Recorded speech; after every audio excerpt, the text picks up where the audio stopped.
আমি সম্পূর্ণ নির্দোষ, আমাকে অন্যায়ভাবে ফাঁসানো হয়েছে।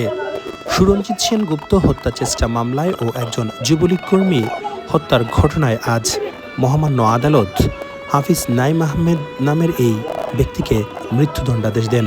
তবে এই মামলা থেকে খালাস পান প্রবাসী কল্যাণ মন্ত্রী আরিফুল হক চৌধুরী, সাবেক স্বরাষ্ট্র প্রতিমন্ত্রী লুৎফুজ্জামান বাবর ও সরকার দলীয় হুইপ জি.কে. গৌস।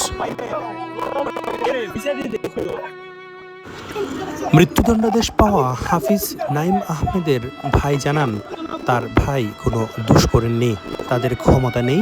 এই মামলা থেকে ক্ষমতা থাকায় সরকার দলীয় লোকেরা খালাস পেয়েছে, তার ভাইয়ের কোনো দোষ নেই। এবং এই প্রায় 11 জন আসামি থাকা সত্ত্বেও একজন আলিমে হাফিজে কোরআনে কিভাবে মানে কোনো এভিডেন্স ছাড়া ৪৪টা সাক্ষীর মাঝে একটা সাক্ষীও আপনার ওনার নাম হয়েছে না, কঠিনভাবে নির্যাতন হইরা 2006 সালও আপনার এই যে 111 যে কুচক্রী মহল ওরা নির্যাতন হইরা আমার বাইরে বিএনপি সরকারে তখন তৎকালীন বিএনপি সরকারে এই বিশ্বের গেছে বিলটি বানাইবা লাগে, তারা জঙ্গি নাটক সাজাইছে আমার বাইরে যা করুণ নির্যাতন করছে, কইরারে 164 নিছে।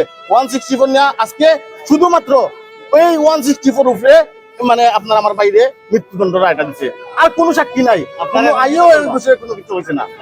আমরা তো এখন আর কিতা করবো, মানে উচ্চ আদালত যাইতে হইব, কারণ আমরা প্রথম থেকেই সন্ধিয়ান ছিলাম এই যে এই জজ তলিকা ইস্কনর এই জজের বদলি হয়েছে, এরপরে কোন কুচক্রী মহলে এই জজটা আমার এখানে বহাল আছে। হাফিজ নাইমের পরিবার মনে করছে উচ্চ আদালতে গেলে তারা সঠিক বিচার পাবে।